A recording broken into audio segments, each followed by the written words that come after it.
Hey guys, welcome back to Magic TV. My name's Craig. It is 9 o'clock, which means it's time to talk magic. And today I have somebody on the channel that I have been trying to interview since I started Magic TV. This is somebody that I know very, very well. He is an incredible person. He's a bit grumpy, but he's an incredible person. Very, very entertaining, incredible magician, huge backstory. He's basically a legend in the British magic community. Most of the British magic community have never heard of me, Craig. I am, of course, talking about Alec Powell, the man, the myth, the legend. How you doing, Alec? I'm all right, thanks, considering. It's fair to say that you're very, very excited about doing this interview, aren't you? Right. I'm absolutely incandescent with enthusiasm. Thank you for doing it. I don't think I've ever seen you do an interview ever, so I really appreciate it. Well, it's because I've never done one ever. Well, I really appreciate it. And there's a lot that we've got to talk about. Obviously, and we're going to get to this in a bit, but you've got Kidology coming up. You've got the 2022 Kidology. But there's been an awful lot that you've done in your career. I only know a small part of it, but you've done a lot. Like, as a performer, you've done illusions, you've done close-up, you've done kid shows, you've done workshops, you're a dealer. You've basically done it all and then some. I mean, you've had so many hats that you've worn throughout your time in magic. The problem is not many of them fitted. Well, right. I want to know where it all started. How did you get into magic? How old were you? I mean, I don't even know that. Was it like a case of having a coin pulled from behind your ear when you were 3 years old? What's your origin story? When I was 3 years old, I can't remember what I had for breakfast, let alone what was happening when I was 3 years old. I suppose, like the vast majority of people say, it was a David Nixon magic set. That, I suppose, fascinated me a bit. I can't really remember, but I know by the time I went to secondary school, I'd done a few shows here and there in the garage with my sister. Best forgotten, bringing all the family in and all that palaver. But and then I went to grammar school. It's probably because of me they abolished the 11 plus. Because my time at school was disastrous, and I hated it most every minute of it. In fact, the only thing I liked about school was the bus home. But it was there, I think, from the Baskerville Society. I did a first sort of major stage thing with on the school variety show when I was, I think, 11 or 12, and it was 3.5 minutes of absolute crap. And I can remember quite vividly now what was in the act. In fact, some of it I'm still doing. But I went, and then things developed a bit, and there was a local newspaper that had a column written by a Canadian journalist called Auntie Pat. And she put in the paper she wanted some performers to go and do some concert party stuff. So I replied to that and then became the head of the Auntie Pat concert party quite quickly, doing all sorts of rubbish. But we put together this little concert party and we went around various institutions. And I think by the time I was 13 or 14, I was doing swallowing the razor blades because I've got a press cutting with me doing it, Great trick. I did that for a very long time. Not very well, but I did it for a long time. And, I think, it was about 10 shilling 50p from Davenport's at the time with 3 sets of blades. A guy advised me early on, said, get rid of the middle set, don't switch those in, just keep the sharp ones. Now, this is interesting. Yeah, so I'd get a straw or cardboard and demonstrate them and put it straight in my mouth. So there was no switching of that blade, because the first one's a bit tricky, but after that, the spit in your mouth makes the blades stick together, and so they don't cut you. Well, not badly anyway. But So there you go. Don't recommend anybody else doing it, but that's what I did. And I digress. So there was the Auntie Pat thing, and the old church social and stuff like that, till I left school, and I went to work for a solicitor called Burt Millership in West Bromwich. So was the goal to? So you were performing all through school, but then you kind of went into a proper job. Was the goal to have a proper job, and how did that end up not working out? How did you? It took 30 years not to work out. Actually, I left school midway through A levels because I'd really had enough, and I went to see the headmaster, and I said, I'm going to leave school on Friday. He said, but David, we've hired a costume for you for Iolanthe. And I said, well, A, my name's not David, and B, I couldn't give monkeys about your Iolanthe. Anyway, so I went to work for Burt Millership, a solicitor in West Bromwich, who was at that time, he was chairman of West Bromwich Albion and chairman of the FA, which is ironic, really, because that's pretty much what he paid me. And no, you don't have to, Craig. £5 a week, and That it? That's before stoppages. And I only have to do Saturday. I lost my Saturday job because I have to do Saturday mornings and that. My first day at work, they said, right. The managing clerk went, right. He takes 2 sugars, he takes 1, all the secretary, I had 25 cups of tea. I went, wait a bit, I'm Scotch, dude. Anyway, made the tea. He said, right, you're going to court this morning. And he gave me this file of papers about that thick. And I said, well, he said, the High Court in Birmingham. And I said, well, I don't know where that is. He said, Birmingham. I said, no, the High Court, I don't know where it.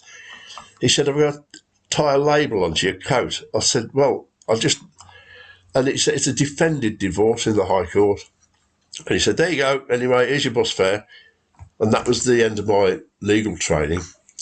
And he said, ask for this barrister called Alan something or other. Anyway, I'm getting to this enormous, Victoria Law Court in an enormous building. 20-odd courts. I was terrified. I'm 16 or 17. And eventually found the court and the barrister, and he said, no, is our client here? I said, I've no idea. I said, look, it's my first day at work. He says, oh, and he looked after me. But that was the start of it, and it was pretty much downhill from there. Sorry. All right, mate. So I worked there for a couple of years, still doing a little bit of magic. It was I missed out an important bit before I left school. I joined the Wolverhampton Circle of Magicians. Okay. So, see, a lot of these things overlap, makes it confusing for me. But, yeah, and a guy called Pete Jeffries, who was the secretary there, brilliant, funny man, made a lot of electronic stuff. He got me in, basically. They hadn't got a junior section, and I think some of the old gits there weren't very happy about me joining, but he got me in. And I loved it those days. I loved that. I never missed a meeting, Mm.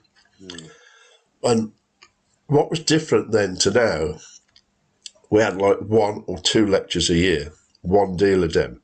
And the whole rest of the programme, once a fortnight, was stuff they did themselves, competitions or theme nights. And it was great. It was a great time. And I think most magic clubs have lost that now. You put a club night on, nobody turns up, You put Intergalactic Stella from America on and everybody piles out.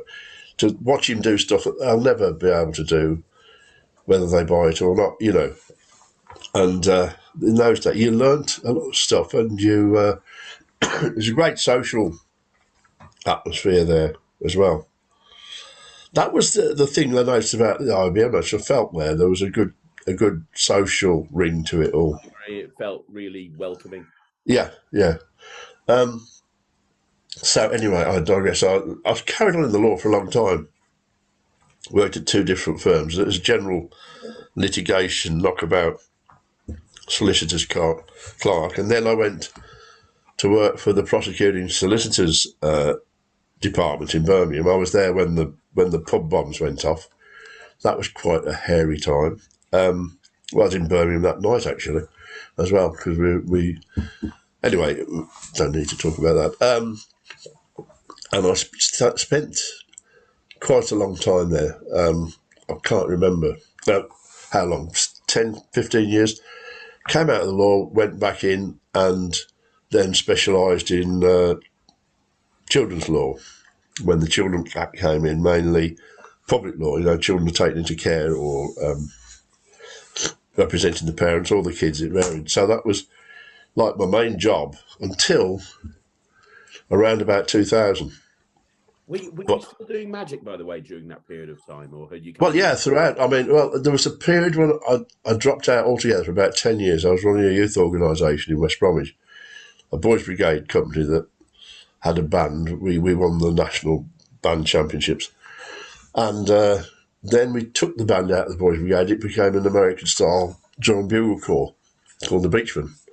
And it was a bit of a crazy mob. They were great guys.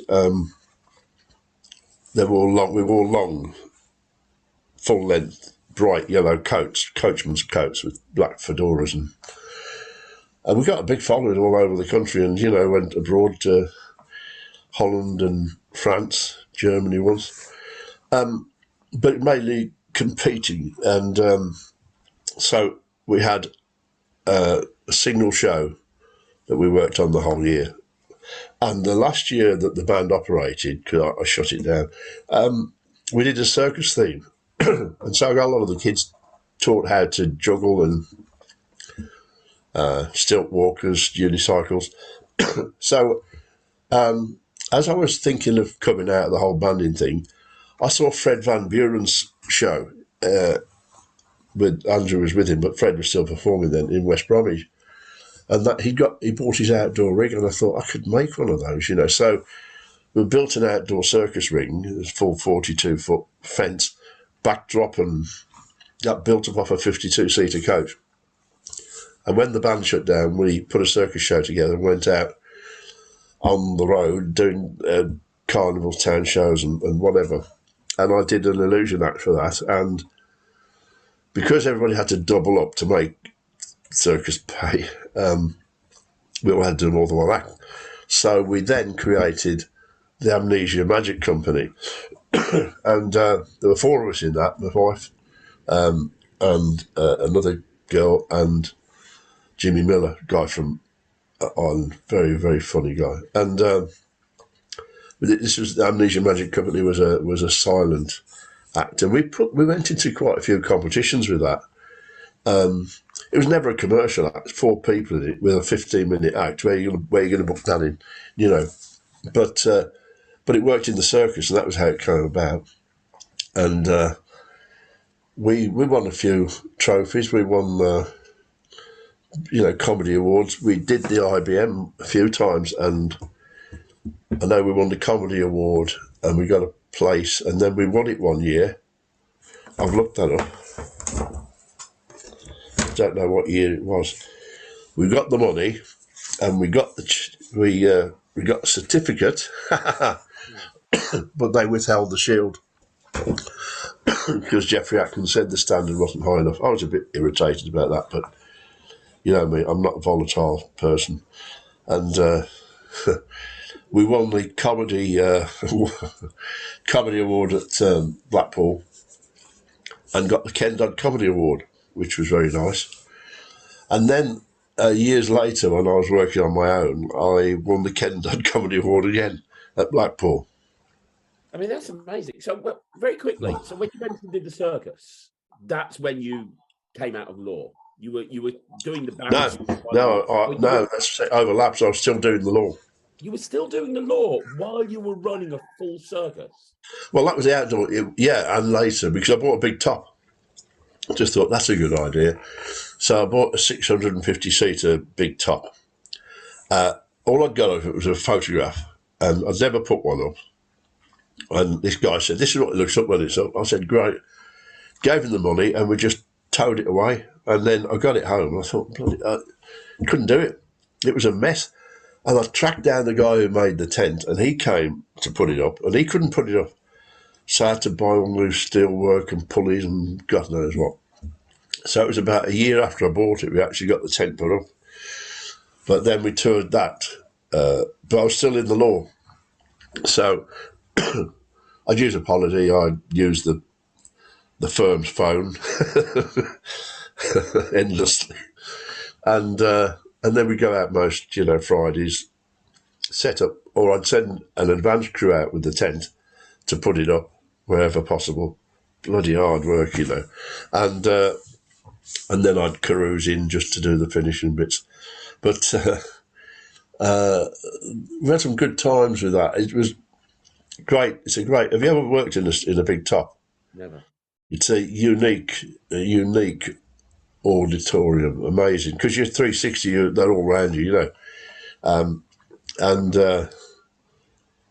but there's all against the good times. There's the putting the tent up in the rain, taking the tent down in the rain, knocking 3-foot pegs into the ground so there's only 6 inches sticking out, and there's 60 of them, towing the king poles up with a lorry and all that. Not such fun. It used to take us about 12 hours to put the tent up if we were on our own, because there was only about 12 of us there at any given time. Unless my mate Peter Jolly, who's still touring his circus, great circus family, unless they could come along, then Peter and his 2 sisters could put the whole thing up in about 2 hours. They're just phenomenal. But they're proper circus, So that went on for some years, and I wasn't sure how long, so I had to look it up. And it was until 2008 when I sold the tent to Jerry Cottle. There's a picture of me with the tent in the background. Can you see that? Yeah, I can, yeah. That was the year I sold it. That's the end of the tent, so it's a lot longer than it is wide. Anyway, Jerry Cottle bought it. Lovely bloke. But so all throughout that time, that's the sort of magic I was doing. I rejoined the Wolverhampton Circle at some point, and I joined the BMS and the Magic Circle. Me, Magic Circle. How about that? And then Blackpool, and then left them all. And you're still doing law throughout all of this. Throughout that, I packed in finally about 2000 full time, and I did some agency work for the next couple of years. So, yeah. I mean, that's hard work, running the circus, going and performing, doing an illusion show, going to conventions, all the while doing a job as well. That's mad. Well, it kept me out of the pub a bit. Not a great deal, but there you go. I don't know. And along the way, I don't know, I did a bit of close-up. Not very well. I've never been comfortable with close-up. I know people make a good living at it, but for me, close-up in restaurants and functions has always been like moving wallpaper to keep people occupied till the waiter brings the next course. That's not a very nice thing to say, is it? There you go. I know what you're not the only person to say that, and I think a lot of people that work on stage do hold that opinion, because the thing is, I've been to close-up events where there's like 1,000 people in the room, and they've booked me on my own for an hour and a half, and they go, get around all those people, and I just look at the room with all of these people in it, and I'm thinking, this is basically the equivalent of doing a fart in a wind tunnel. It's just going to have no impact on the event. If I wasn't here, people wouldn't even know at all. Like, whilst you never get that with a stage act, when you're on stage, you are the centerpiece of the event, and it lives and dies by how well your show goes. Well, people have kind of signed up to watch you when they come for a meal or a dinner. They haven't really, and that's the bit I always found hard. And you if you went to one of these where there's half a dozen magicians and you got so many tables each, and there's always been one that's got to go and get his table to shout and scream as though he's been the best, and nothing winds me up more. And I'll be working at a table and you hear this hullabaloo, and they go, "What's happening?" I said, "Oh, he always finishes by taking his trousers down," or something like that. Anyway, and then you've got the organiser or the booker or the agent or whatever with a clipboard going, that table over there. That table over there is very happy. There's somebody telling stories. They're all having a laugh and a joke. And I've got to go and kill that and say, excuse me, I'm the magician. Would you like to take a card? And unsurprisingly, from time to time, you get told to go and do one. I'm sure you have. Even your greatness hasn't avoided that. It's happened. It's happened. It does happen. And that's the thing with a stage act. With a close-up gig, you go up to a table, even if it's a fantastic table, even if they're the best audience ever, you've only got 5 or 6 minutes with them. Then you've got to win them over again. Whilst you go out on stage, you've got everyone at the same time, and you can take them on a journey. Yeah, I suppose. Yeah, that's it. And everybody's signed up to it, aren't they? Really. So we had some good laughs with the Gordon Astley were, Gordon, yeah, and myself were on a gig somewhere, and there was one table we were trying to get to, and there was a bloke there giving it loads. You could see people's eyes glaze over, and he was chairman of the board. He wouldn't shut up, giving it, blah blah blah, loud and doing all his jokes. And in the finish, he got up to go to the toilet. And so Gordon and I got a little table and put it facing the wall in the corner of the room and moved his place and drink and everything onto this little table, and all the rest of the table moved round to fill up the space. So that when he came back, his place had gone into the table at the corner. Made me laugh anyway. There you go. It breaks the day up, doesn't it? So what made you, before we carry on with what happened after the circus got sold, let me ask you another question. What happened to, what was the reason you entered all these competitions? During the run of the circus with the Amnesia Magic Company, you were entering various different competitions. You won comedy awards. You won the IBM. What made you decide to do that? Was there a reason? I was thinking about that the other day. I'm not sure the answer to that. I mean, it's all about promoting yourself, isn't it, at the end of the day? And you can say it's quite good because it puts you under pressure to work on new stuff and maybe or improve on the stuff you're doing, which is the better option. It's all about peer group acceptance as well, isn't it? About other people in the same game going, yeah, very good. He won the award and he's the best, I suppose. Mixture of reasons, but I just enjoyed doing them, to be honest with you. And I mean, doing stuff at Blackpool's great. The Horseshoe was a fantastic venue to work in, and the Opera House is a massive challenge. It's such a big stage, so both times I was there, I set about filling it with as much junk as I could. You've seen a bit. God, the second one I did there, the one I won, I can barely watch it. It was so bad. I mean, I don't know what happened. Alec. You won. Eh? You won. Well, for a start off, I did the whole act. I didn't give a monkeys. I thought I wasn't that bothered. And I thought, we'll just go for it. And instead of doing 10 or 12 minutes, I did about 25 minutes. And they didn't fetch me off. And, I think, what you call it? Text, anyway, the technology was just getting going where people could text and stuff.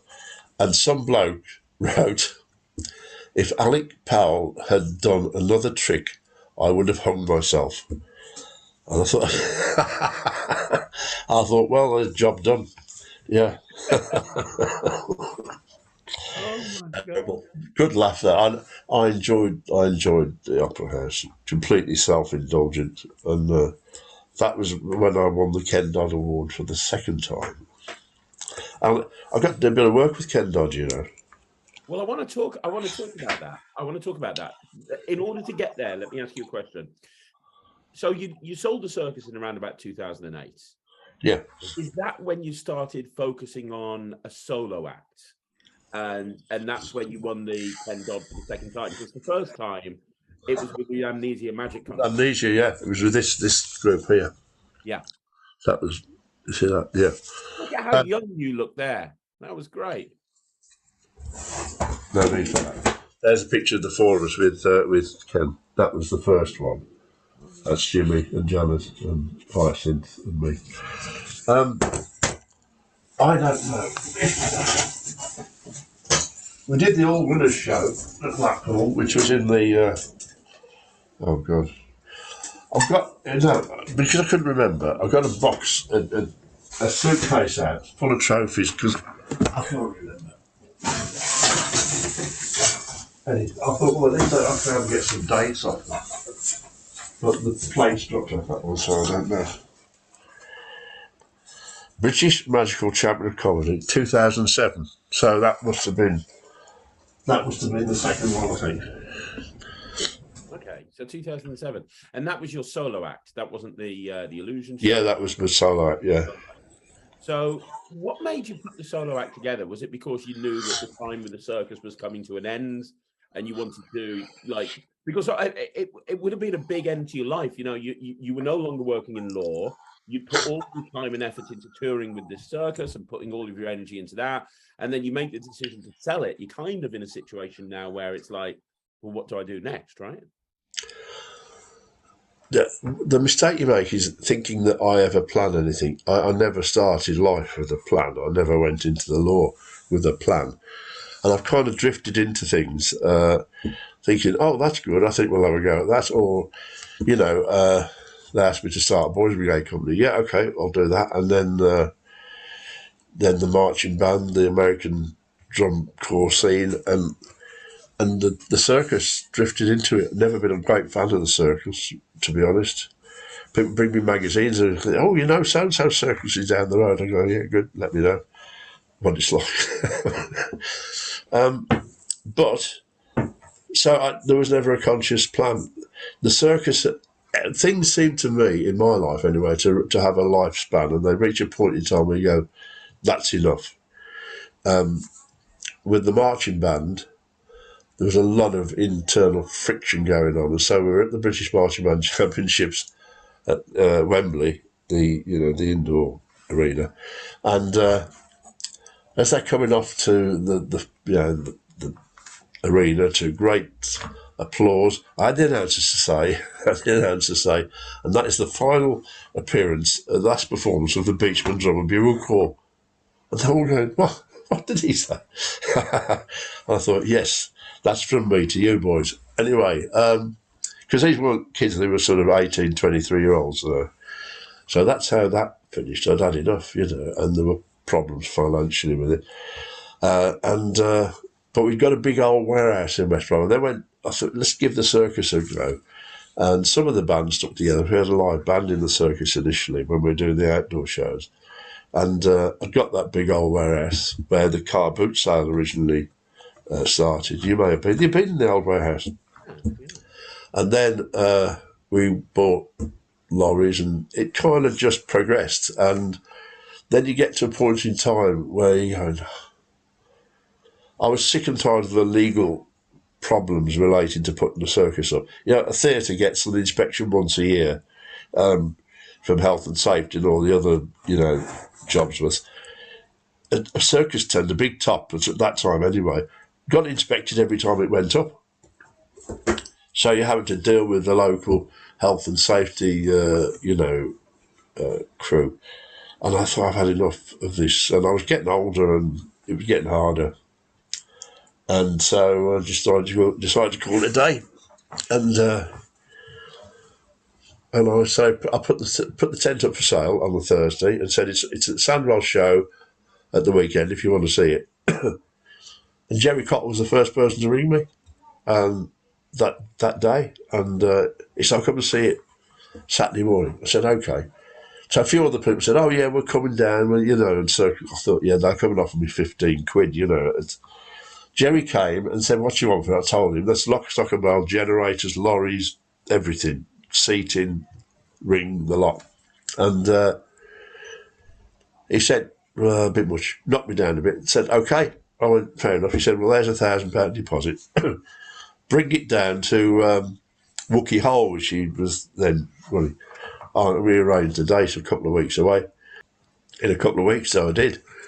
In the meantime, all the people in the circus were going, you sold it? Yeah. Why didn't you tell me? Blah, blah, usual stuff.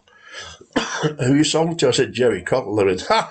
You'll never see your money. You've kissed goodbye to that. I went, well, he's left me a deposit. Yeah.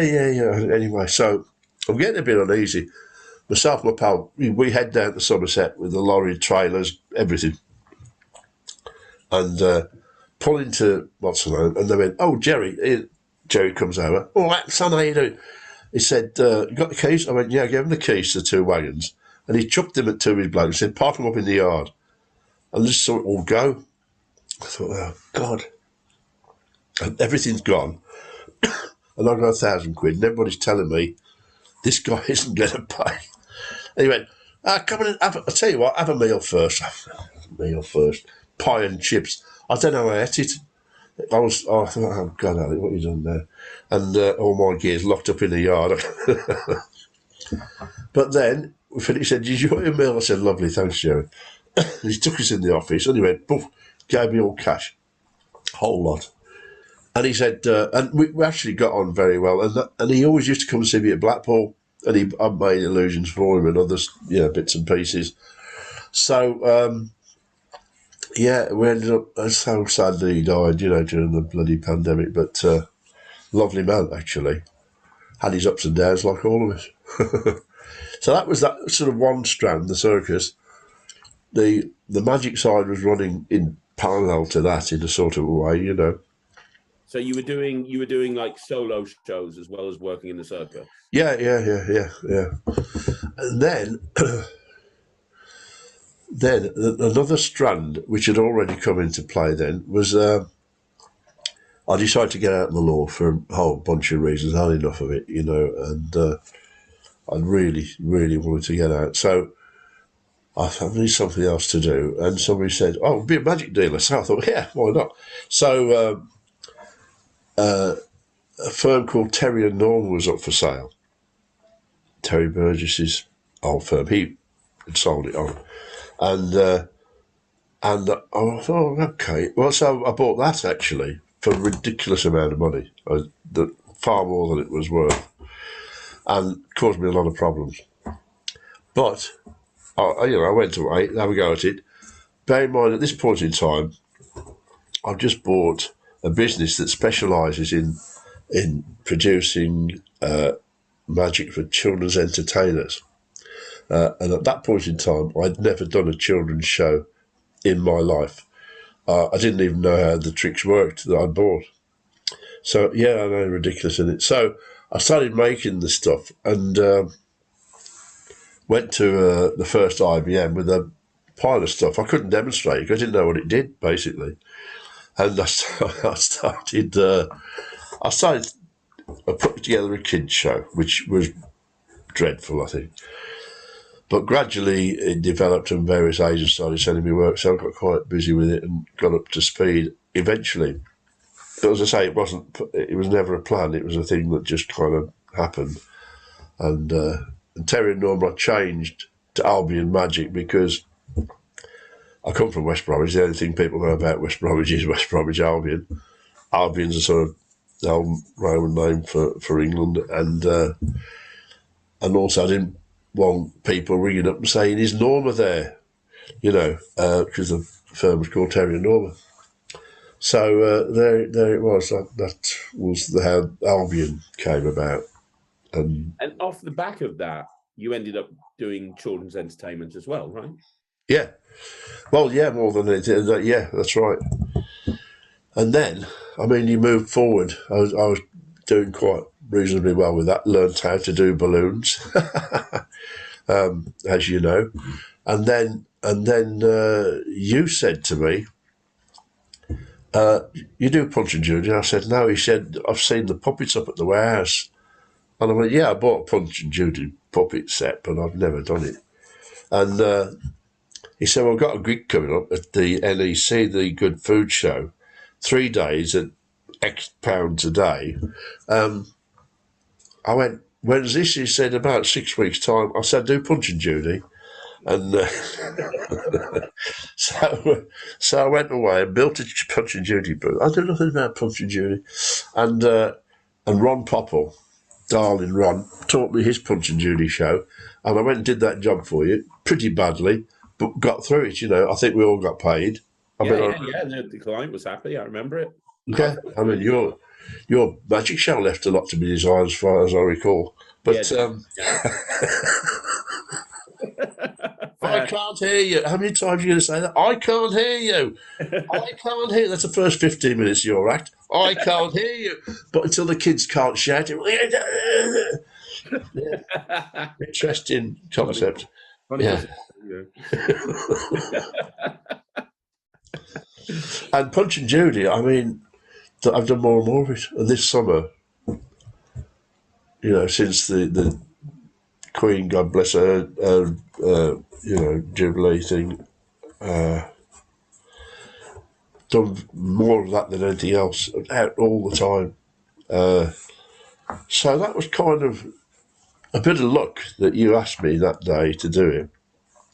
Not part of a plan. Once again, never had a plan to do it. I do enjoy doing it now. I've learned on the shows. Chris Somerville from the Harlequin Puppet Theatre in North Wales, amazing puppeteer. He taught me a lot. He also tore me apart for 2 days, so I came away thinking, I can't do this. Chris pulls no punches, but he's brilliant, and he was right. He's always right. Bit like me in that respect. I want to talk more about Albion Magic and puppets and everything, but first of all, you mentioned earlier on, and I want to swing back to this, that you spent a year touring with Ken Dodd. Now, how did that come about? Well, it was Derek Lever, actually. I think I can't tell you the year, but do you remember the guy that they've had at Blackpool twice with all the birds, all the weird birds, hundreds of birds, ducks running around? Well, Ken Dodd used to use him on his show, and I can't remember the guy's name. Anyway, apparently his van had broken down, and he couldn't do 2 nights at Malvern. I can't remember the name of the theatre. And Ken had gone, and his usual, I mean, Danny Hunt's Amethyst did a lot, you know, and there's a couple of other illusion acts did a lot for Ken. And they're ideal fit for the show, to be honest with you. And he said, I want an act. And he went to Derek Lever, and he said, try Alec Powell. So I had this phone call. I was down at the warehouse working on all the circus lorries, and he said, this boy said, hello, Ken Dodd here. I went, yeah, very funny. Who's that? Hello, Ken Dodd here. I said, I won't tell you exactly what I said, but I said, just off, who is it? And he went, it's Ken Dodd. I went, Ken Dodd, can we start this conversation again? And I wandered out of the warehouse into the road outside. And he said, yes, Gus, I'm sorry, Ken, I'm sorry. Hang on a second. I'm standing in the middle of the road at the moment. And he said, I'm looking for a magician, not a bloody crossing warden. I went, oh. So anyway, so he said he wanted me to do 2 nights, the following night and the night after. So I did 2 nights for him in Malvern. And over the next year to 18 months, I think, I wasn't with him all the time because there was, you know, often he could get somebody decent. And just when he couldn't, I did his show. Amazing experience, amazing, you know, brilliant. What a bloke, what an act. Never got any of the family to see because everywhere we ever went, it was sold out. You know, difficult gig for my kind of act. Bears and mine, it was a sort of brainless knockabout comedy sort of act. Bear in mind, the audience who are of a certain age have come in, you know, the show started at 7:30. At 10:30, the interval starts. They've usually had the chocolate and gone to bed by then. So then there's a 15-minute interval. Ken goes to 35 minutes. That gives him a 45-minute break. Have a little bit of a rest and a cup of tea and whatever. And you go out there, it's now 11:45, 10 to 11 or whatever. And this audience are very tired. They've already had 3 hours of Ken as well. They're going, who the hell is this? And I'm going, welcome to my world of mystery and illusion and all that cobblers. and it was but I mean, luckily they're a nice audience. They were they're polite audience anyway. So sometimes it went well, sometimes it didn't go so well, but you got through it. Once I cut it short, Ken went bananas because I've cut it off. I can't do this anymore. It was a snowy night. I'd done a kids show earlier in the day, 2 foot of snow. The audience had somehow got there, or most of them, and dying on my arse. So I'd cut it short by 5 minutes. He went ballistic because he wasn't ready. Because Ken was such a pro, you know. If he said do 3 minutes, it was 3 minutes. 8 minutes, 25, 3 hours. He knew exactly what he was doing. He could tell you exactly how long that show was going to be. He'd walk into the theatre, and his Lady Anne would say, issues with overtime here. That show would come in within before the overtime race kicked in. Absolute technician, brilliant bloke, fantastic talent, and that was really, I suppose, the biggest thing I ever did, even though I didn't do particularly well. Well, your act, and let's talk about this. I've said to anybody who listens, I think that your act is hilarious. It's very Tommy Cooper-esque. Things are exploding, things are happening. I think the thing that you do with the ventriloquist doll is so funny. The moment where the thing explodes when you're not looking at it, all this sort of stuff is hilarious. Like it does feel a little Tommy Cooper-esque. People say that, and it's like the kiss of death to say that, because Cooper himself was a comedy genius, and nobody wants to really be compared with him, least of all me. And the other thing I'd say is, I mean, obviously I love Cooper. There was another comedy magician, black country guy called Dennis Beards, who was funnier than Tommy Cooper. Unbelievably funny. I mean, achingly funny. But what happened on to is that I did a convention in Ireland, and we were sitting at breakfast after the show the night before, and one of the Irish guys there said, "I love your act, just like Tommy Cooper." And Pat Page, my biggest hero in magic, Pat Page said, "No, Alec is nothing like Tommy Cooper, because Alec does tricks that actually work." And amongst all, and I never really thought or analysed it, because I desperately wanted to not be Tommy Cooper, because you can't. It's like, oh, well, I'm Tommy Cooper. I'm funny. I am. Like, so people say, I'm mad. I'm mad. And you know what? No, I didn't want to be Tommy Cooper, but I liked what he did, and I wanted, obviously. I mean, there are other acts like, what the hell are they called now? Oh, there's an act for America, Cole and Company. I mean, probably nicked more off them than anybody else, but certainly with Amnesia. Such a funny act. You ever seen them? No, never. Oh, Cole and Co. Hilarious. Absolutely hilarious. Like, there's so many little bits to it. Like, his assistant, very glam, in a blowsy sort of way, chewing gum. Our girls used to do that. And she'd take the gum out and put it in his hand, and he'd pull his lapel back on his dress suit. It's a big row of gum all the way down. He'd just stick another one on. But, so you've become derivative of a lot of things. I mean, the exploding budgie box that you mentioned, that's Derek Lever made it. He let me make it, so I'm making there. But Cooper used that. I'm told he didn't know how to set it. Had to have somebody set it for him. It's a bit dangerous. Explosives are, Yeah, they really are.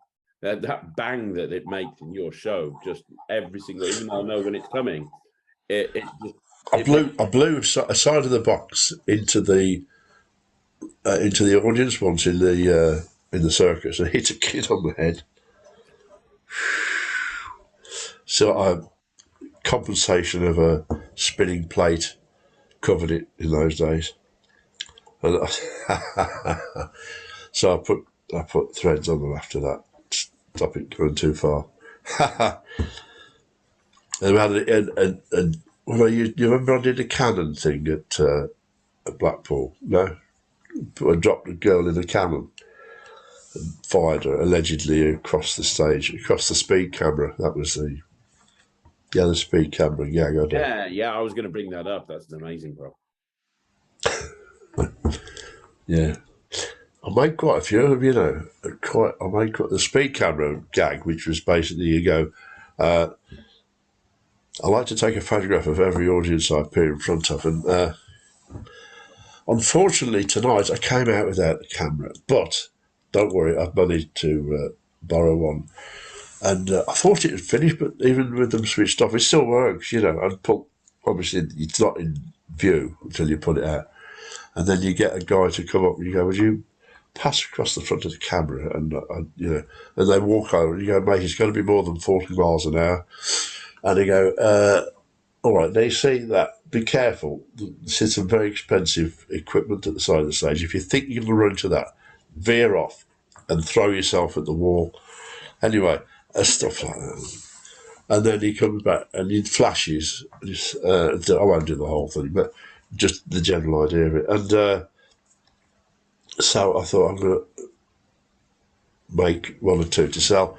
And I made one for Joe Pasquale. And somebody said, why did you do that? Because he'll put it on his next DVD. And I said, because he'll put it on his next DVD anyway, but at least I'll have the money for making it. So, and Joe bought one off me. And that's in February at Blackpool. He picked it up.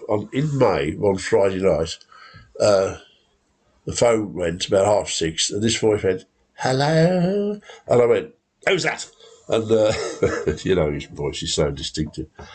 And he went, I'm going to use a speed camera. I said, yeah. He said, I can't remember how it works. I said, when are you going to use it? He said, in about an hour's time. I thought, sad. Joe, another great talent, very funny man. Yeah, he is. And that's the thing. I mean, through Albion Magic, you as well as selling the Terry and Norma range, you've developed your own props. You've built illusions for big names. You've built illusions for me. You've built like I might be wrong, but aren't you responsible for Richard Jones's card sword? Oh yeah, we made the one he used on his return to VGT. Yeah. I was sweating that night. I think, God, I hope this works because it's live, wasn't it? And we'd made it so it looked like a cavalry sword. Andy Hurst had done a lot of work on that. Andy Hurst died a few months ago. Tragedy. Anyway, great craftsman. And I think Andy and me sitting there on the edge of the set. He said, hope to God this works. Well, it did, so that was all right. And we relaxed. But I'm not, I mean, apart from yourself, did you ever use that illusion I built for you? Yeah, the graffiti girl, yeah. In fact, I used it last week. Really? I use it to make Ryland appear on stage now. In Do you? in the illusion show, I come out, and the opening illusion is after I've done the warm-up, I use the graffiti girl to make Ryland appear on stage. He bursts out through the paper, and then we go into a crystal casket. Oh right. Well, we've done some illusions. I've not done a vast number. Our stuff isn't on the standard of Adam Topping or Guy Barrett sort of level, you know. But I think they work.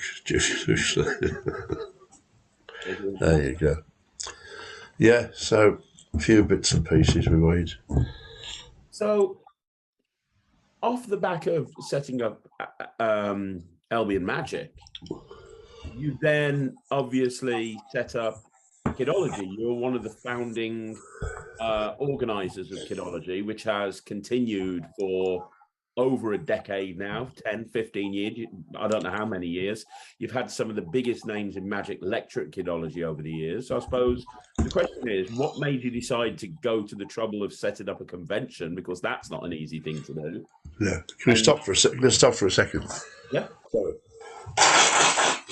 Sorry, Craig. That's all right, mate. You're doing brilliantly. And I'm loving this. I hope you're enjoying it. I'm enjoying it. Yeah, some of it's true. Hang on, let me just ask that question again. Here we go. Okay. So I suppose the question is, you know, Kidology, what made you decide to go to the trouble of setting up a convention? Because that's a difficult thing to do. And is it awkward trying to top your previous year every single year? Because I know I've spoken to some of the organisers of Blackpool, and that's something that they always worry about. How can we make each year bigger than the year before?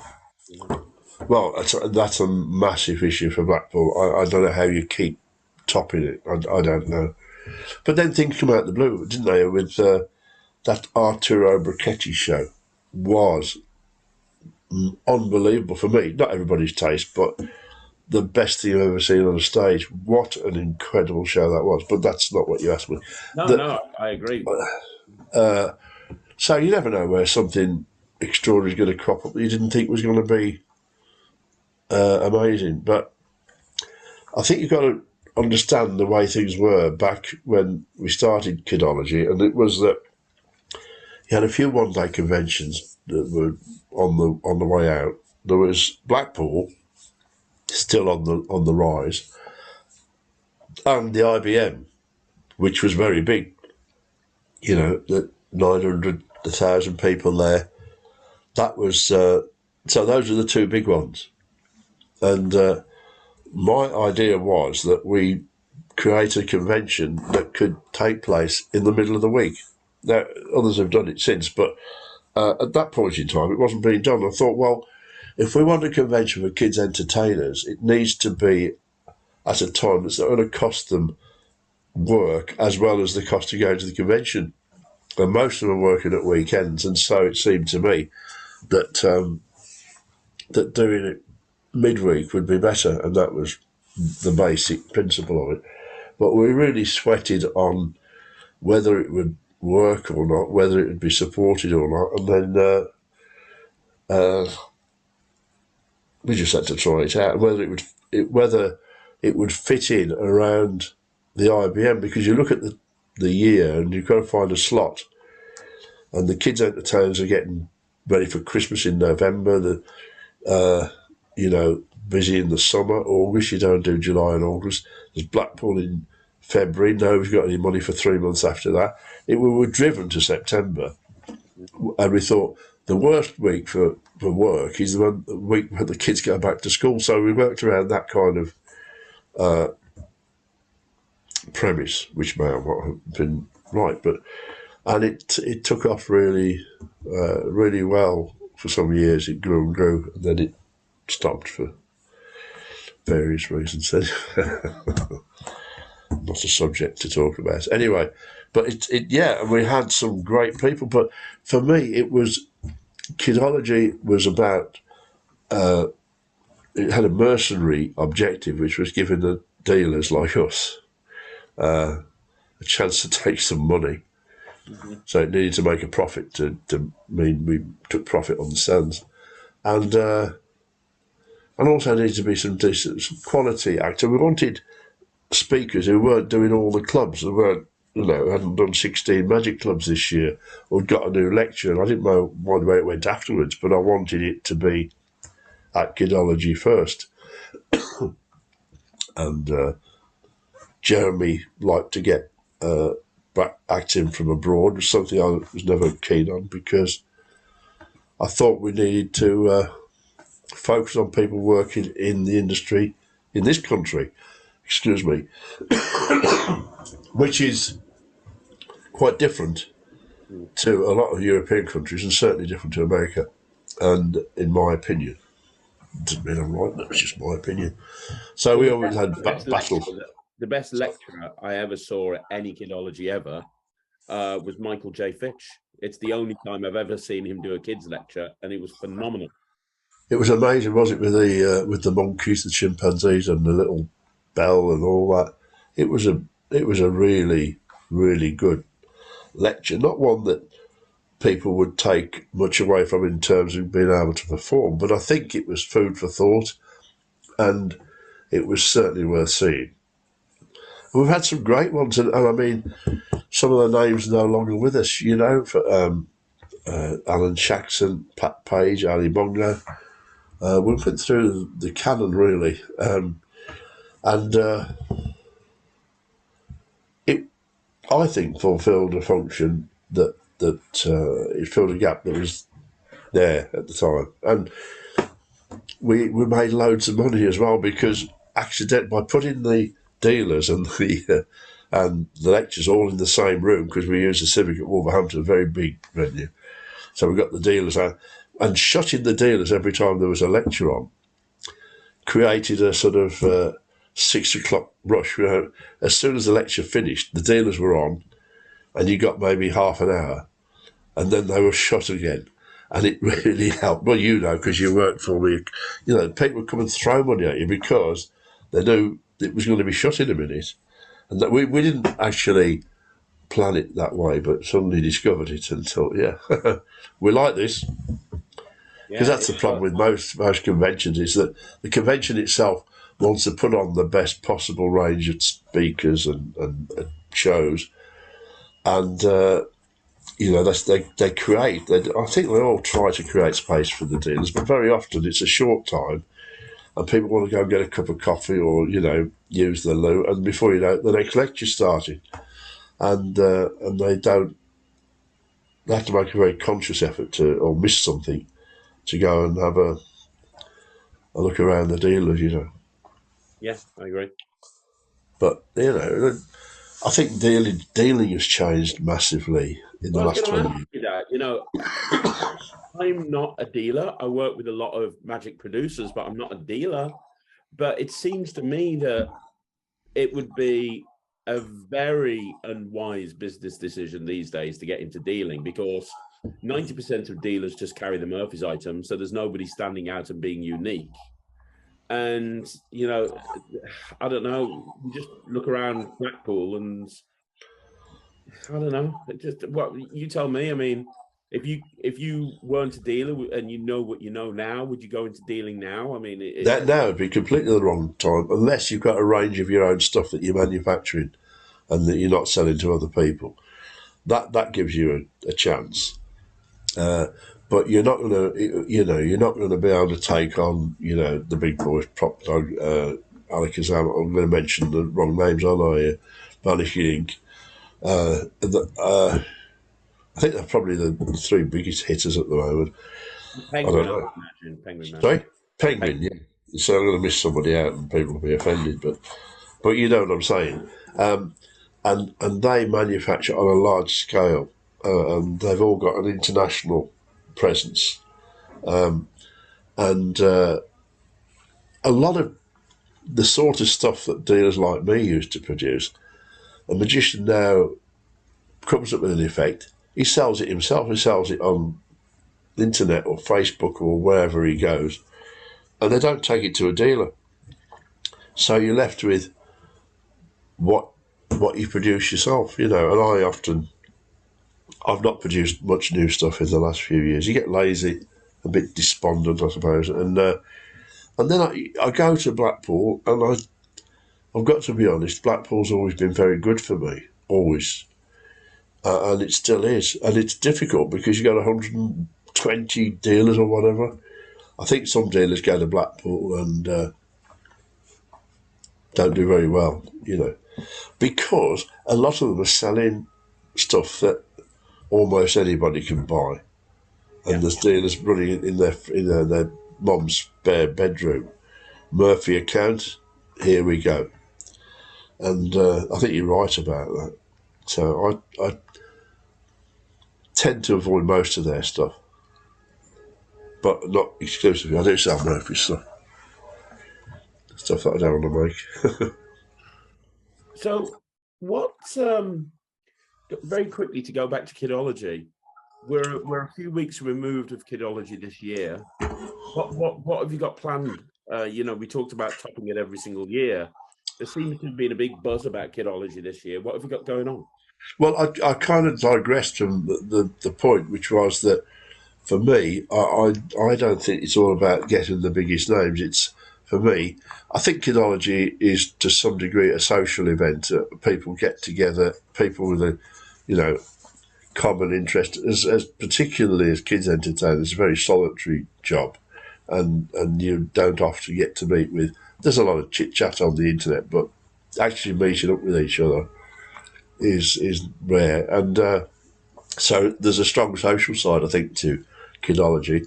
I try to find subjects rather than big names that might provoke interest. And you never know. I mean, maybe I've got it wrong. This year, the sort of top of the bill is Steve Hewlett, who unfortunately went and did the same lecture at the IBM last week, which I'm getting lazy, I suppose. I always used to talk to people about that before. I mean, he's good. I'm still happy about him, but kind of he's available elsewhere, or has been. I think there's only a very small percentage of people that would consider coming to Kidology that were at the IBM.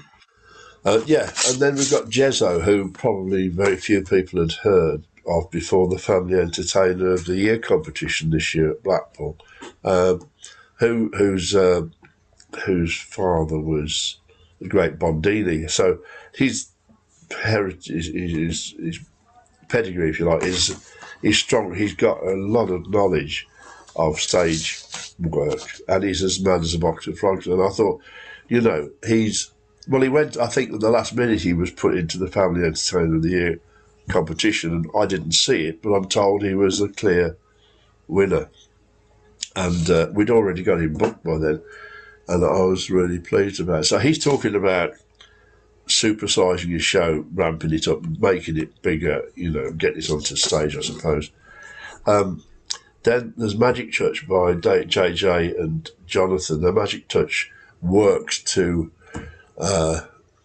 provide magic and entertainment for people with disabilities. Okay, we've all done a bit of it, but really blind and deaf.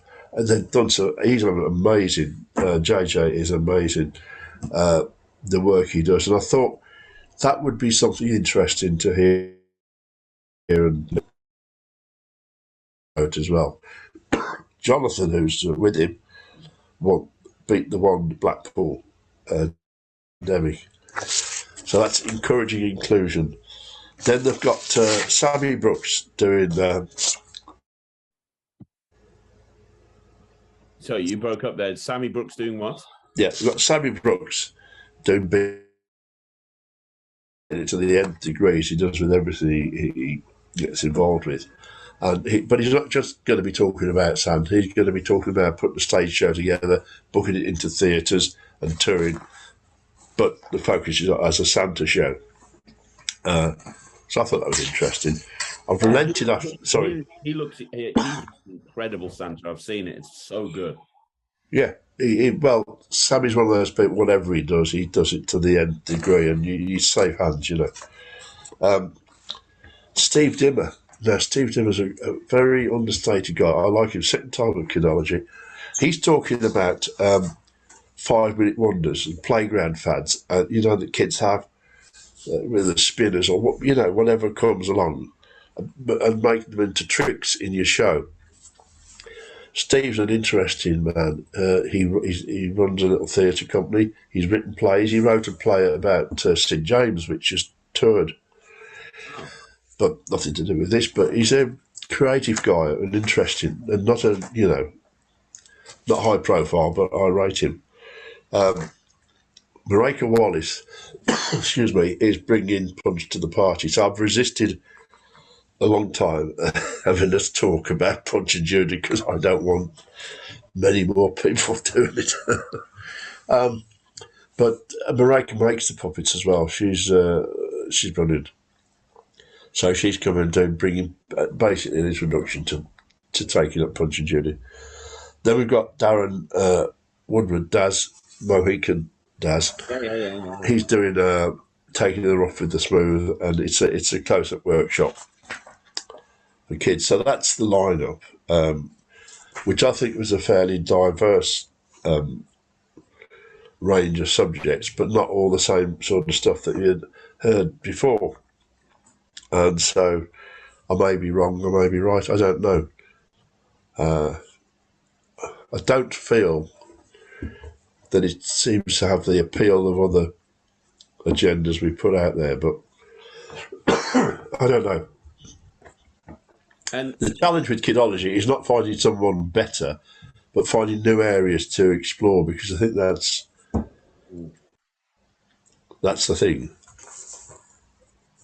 Sorry. And obviously, as well as having all of those acts, you've got the competition, haven't you? Have you got the competition again? Yeah, we've got the UK Children's Entertainer of the Year competition. That's the day after Kidology. PJ runs that for me. And we've got an amazing trophy that moves on from year to year. And the thing about that was, I was with kids competitions that there weren't many kids there. Well, we get them bussed in. They've come a long way, actually, but PJ's got over 100 kids being bussed in on a Wednesday morning in term time to watch the competition, which is pretty good going. I think they're coming from Telford as well, which is quite a long way to the Austin Sports and Social Club. But we went away from the original judging system. We've got 4 judges now, and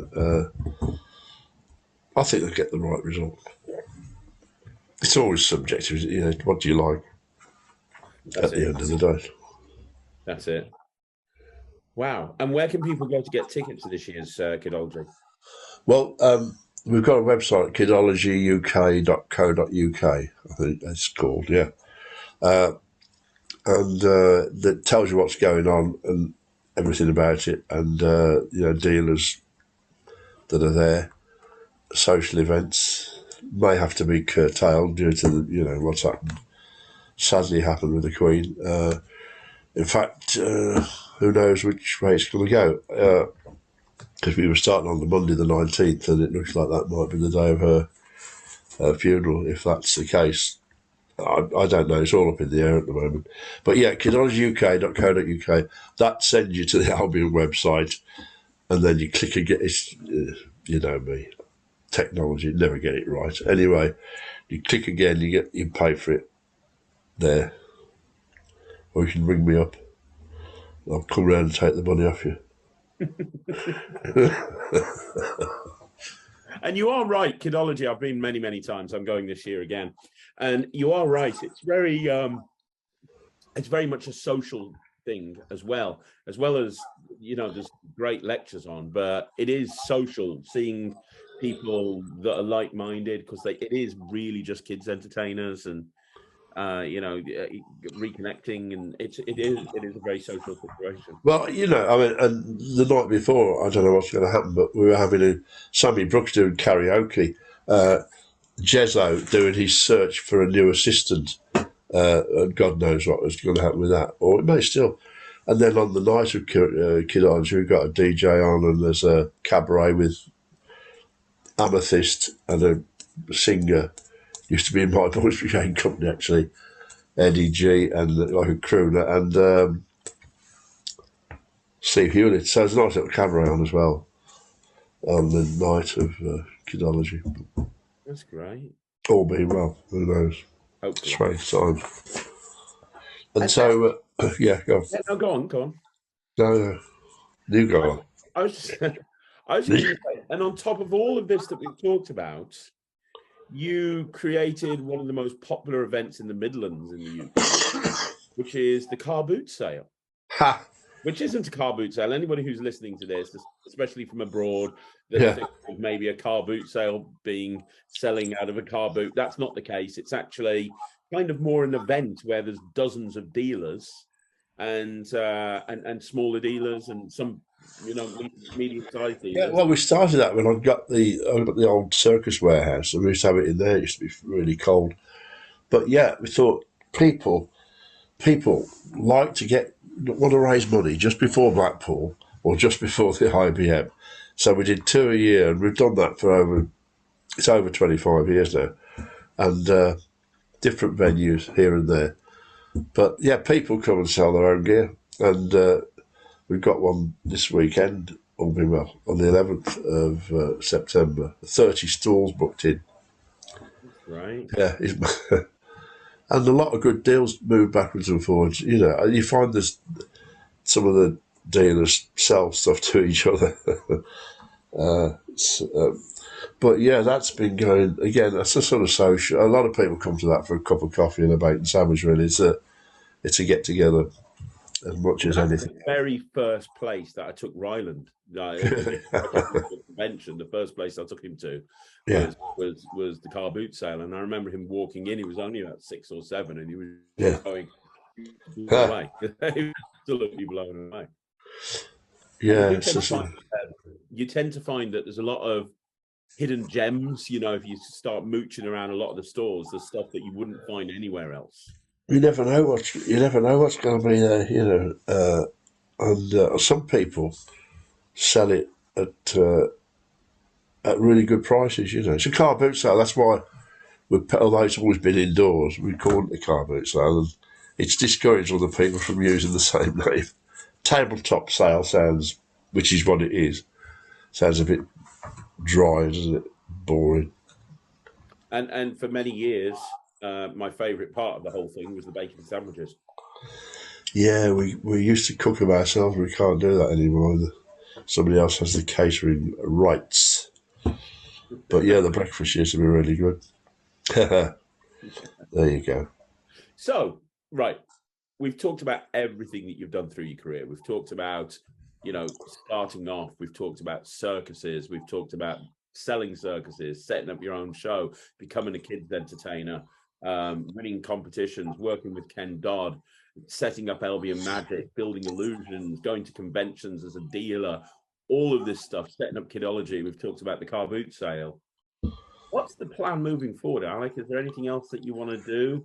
Or Craig, I already told you I don't do plans. I don't do plans. I really don't. I think, you know, as I'm getting older now, maybe it's time to just take a bit of time out and do some less active things. I'm getting less active by the day. I'll be on a bloody Zimmer frame soon. But I don't know. I've done quite a lot with equity over the last 10 years or so, but that I'm in the process of falling out with equity at the moment. So that curtain may be coming down on that one as well.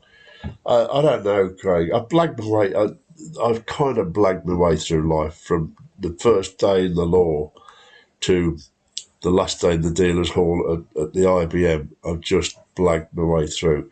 Never been particularly good at anything. Always gave the impression of knowing more than I actually did. Like you do, really. And this is my MO that you're talking about here. No. You're very good at what you do. I've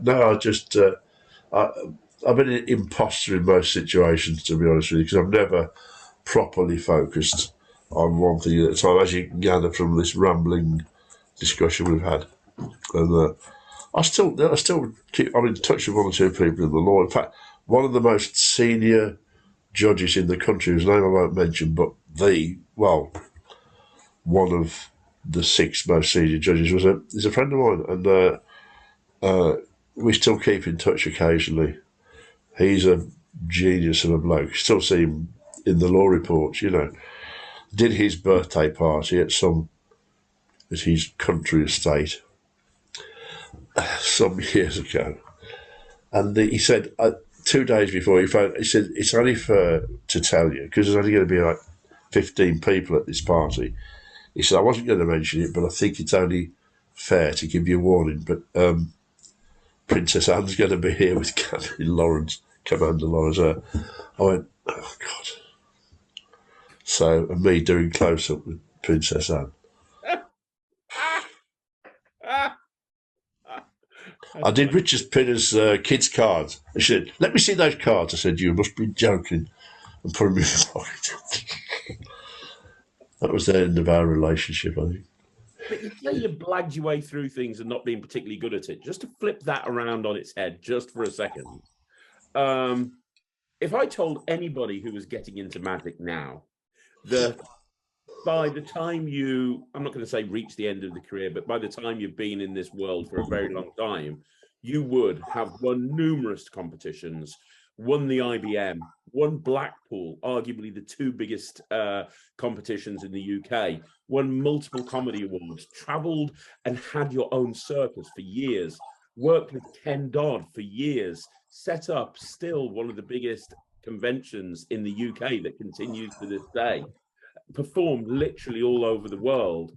You've done built props for people like Joe Pasquale. You've done a hell of a lot, Alec. You really have. I mean, if you took a percentage of what you've achieved in your career and said to somebody, your average musician, would you like to achieve this by the end of your career? They would have said yes, absolutely, 100%. So if your definition of blagging it and getting along is doing all of that, then you know that's okay with me. I don't know. It's just, yeah. I don't think I'd recommend people to do that. They'd be better off following your pattern and focusing on particular things and working hard at that, rather than every 10 years moving into a new field that you know nothing about. Yeah. Interesting and challenging, sometimes very expensive. Cost me a lot of money. Happily, my wife isn't listening, or she might be at the door over there. But I don't know. It's been, yeah. Some of it's been really good, and some of it's been really difficult. So there you go. What was your favourite thing out of it? Before we wrap this interview up, what was the favourite period of your career? Was it being a magic dealer? Was it working the circus? Was it being an amethyst? Was it Punch and Judy? What was it? I don't know really. I don't know, because each of them have got a high spot which were brilliant, you know, and then they've got low spots that weren't, and so I never thought about that really to be able to give you a sensible answer. Obviously, you know, working with Ken Dodd was amazing, but putting in front of his audience wasn't particularly easy, you know, and so I can't answer the question really, and I've never really thought about it, because I'm moving on to the next thing all the time. Mm. Did you see these ladybird eggs at the IBM? Oh man! And you said that you're not very good at close-up. I'm not. That's just rubbish, isn't it? Do it better this time, right? Ladybird egg. There's it. That's cool. Mate. How's Ireland? He's very good. He's very good. He loved the IBM. How's his spinning plate coming on? He practices every day. He's now able to throw it from one stick to another and back. Yeah, he's nailing it 100%. Yeah, he's doing well. Alec, this has been an incredible interview. It has. I'm really honoured. I know you don't do interviews very often, if at all. And I really wanted to talk to you about everything that you've achieved, because I don't think people that are new in magic, that come into a dealer hall at Blackpool and they see the LV Magic stand and they see you standing behind there, they don't realise everything that you've done. They don't realise that just a decade or so before, you were standing in the Opera House winning the competition, the stage. Well, I've got to correct you. I didn't win the overall. I only won the comedy section, because people will take issue with that. I never won the overall thing. And well, the point is, Craig, most of the things you talked about only matter to me. The fact that I've done this, that, or the other doesn't really matter to some young guy that's coming in and wants to be, you know, Dynamo or what's his name? Can't remember names. No, I was going to say Darren Brown. Darren Brown. Yeah, you know, so what I've done really doesn't interest them.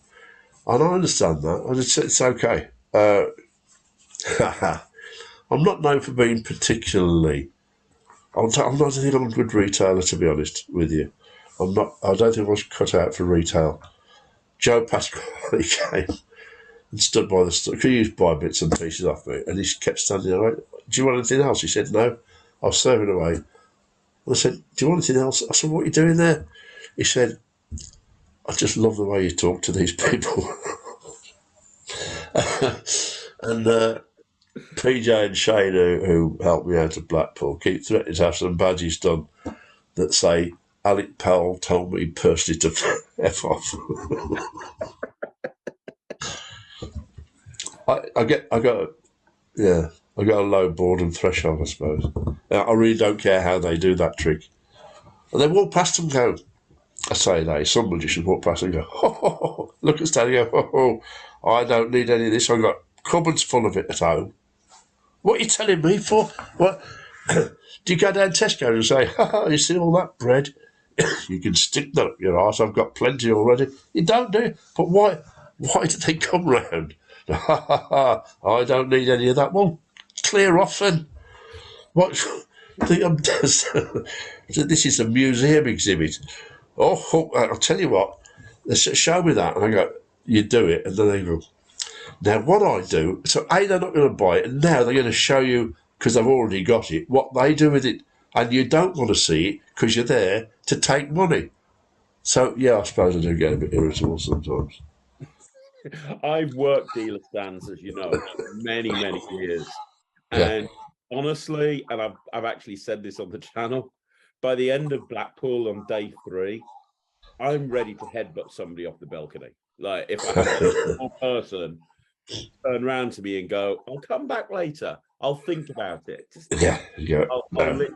I might go postal and just snap, like, seriously. You feel like saying, look, just open your wallet, let's have a look. You haven't got enough money to buy it, clear off. No, it's very rude. And, I do have some very loyal customers who, they come and buy stuff off me that I know they don't want or need, but just because they like to help me out. I look poor and needy. But I also have had enough by the end of the day. You going to the show tonight? Nah. Beat the one. Go down the Ruskin. There is a hell. I know. It's like hell. The Ruskin is welcome to hell. Or you hear cards being riffled. Oh, look at this, look at this. And, oh no. The last time I was in there, we'd get a glass, and 3 or 4 of us would stand. I don't know who was with me. Some wags anyway. We got a glass, and you'd get in the middle of the reception and just wait to get a bit quiet, and just drop a 50p piece in the glass. And everybody around you goes, no, I don't believe it. What? Suddenly you've got a crowd all around you. I'll tip it out and go, go get me a packet of crisps, will you? No, Ruskin, oh my God. I cannot think of anywhere I would rather be less. But there you go. People love it, so good luck to them. My first job in Blackpool is to find out which pubs are not being used by magicians, and that's where I go.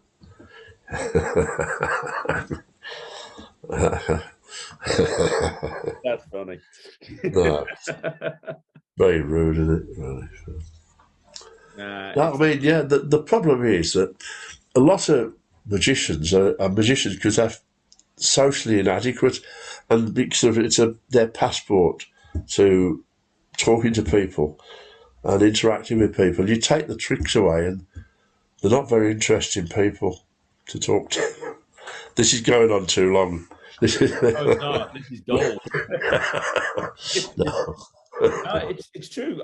Max Maven once said most people that get involved in magic were bullied at school, and they got involved in magic to give them something that they could do that kind of made them stand out. Oh, yeah, I was bullied at school, actually. Yeah, you're right. Yeah, most apparently most magicians are. Interesting. Max Maven, what a clever bloke. Strange, but clever. Yeah. It's weird. And it's very weird. But aren't we all? Alec, this has been incredible. Genuinely been incredible. I want people to go and book onto Kidology. If you are, that'd be nice, yeah. You're a children's entertainer, or you've got an interest in children's entertaining, and you know you're free on September the. Well, it looks like the 20th if the Queen's funeral's on the 19th. The main day's the 20th anyway. Yeah, the evening of the 19th, hopefully. The main day's on the 20th, and then the competition's on the 21st. That's right. Yeah, who knows? Anyway, it's always been a pleasure speaking to you, Craig. This, I predict, will have your lowest viewing figures of any program you put out. Certainly after the first 5 minutes. I know, you know, some of the most, I told you, some of the most popular interviews that I've done are people like Chris North, Mark Leveridge, Peter Nardi, you know, like Sean. Yeah, but those are all quite significant people that have contributed a lot to magic, over the years. And so I think it's a bit different with me, I'll tell you who, before we wrap this up, I'll tell you who I'm trying to track down, and no one seems to know where he is, because I'd love to interview him. It was a big part of my journey into magic. Stephen Tucker, fallen off the planet, Alex. Yeah, I think Stephen just walked away and said thank you and good night. He was never a great one for socialising anyway. I mean, any convention he was at, as soon as it shut, Stephen would disappear. You wouldn't see him till the next day. Lovely guy. I don't know, but he lived in Malvern, I think. He did, yeah. That's where you need to start looking. His wife Maggie was doing tarot and palm. That's another thing I did, actually. Tarot, palm reading, and graphology with Keith, the Black Heart. The Black Heart. Brilliant guy. Yeah, we used to do haunted house nights as well.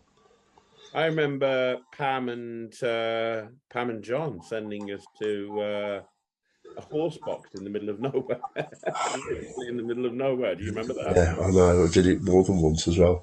No, but I did quite a lot of tarot and palm reading, graphology. That was down to Keith Hart and a brilliant system he devised. You see there again, blagged my way through that. And then he did his haunted house night as the Black Heart, and I was the family retainer, mange, and I waited on him at the table and, all that, and did a bit of a show afterwards. So. Wow. Like I say, we've only just scratched the surface. You've literally done so much. I could probably spend the next hour talking about stuff that you've done, that you've forgotten, that you didn't remember. You've done so much crazy stuff. So much crazy stuff. Yeah. There you go. Like I say, I want everyone to go and get tickets for Kidology and go check out the Magic website. The entire Terry and Norma range is on there, along with a whole bunch of other stuff. More or less everything's out of stock at the moment. The website needs a bit of work doing. You know me, Craig. Yeah. I am to technology what you are to ballet dancing. Yes, 100%, 100%. But you can see what's on the. My advice is have a look on the LV Magic website. Look at the Kidology. The Kidology site's got most on. That's up to date, and it's okay. Lisa Oakley does a great job with it, and I don't do the thing with it. And if you want something, then give Alec a call, and you can probably make it to order. Yes. But so I'm going to put the links down below to all the websites and your social media. I'm going to put a link down below to absolutely everything I can think of. But Alec, seriously, one more time, I'm honoured and proud to call you a friend, and I want to thank you for coming on the channel. Seriously, I was hoping you wouldn't mention that actually.